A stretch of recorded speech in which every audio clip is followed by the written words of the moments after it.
आज हम अवधि वाणी चैनल पर आप सभी के नमस्कार करत ही, आप सभी का सत्कार करत ही।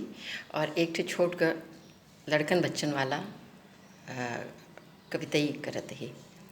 अंत मंत दुई कौड़ी पायो, उ कौड़ी में गंगा बहायो। गंगा माई बालू देहिन, उ बालू में भुजुआ के दे। भुजुआ हमका दाना दे, ऊ दाना में गैया के खियायो। गैया मैया दूध दें, ऊ दूधवा में राजा के दे। राजा हमका घोड़ा देहन, घोड़ा चढ़ के आइत है, घोड़ा चढ़ के जाइत है। बूढ़ी माई आपन लड़का संहारो, नई की भीत उठत बा, पुरन की भीत गिरत बा।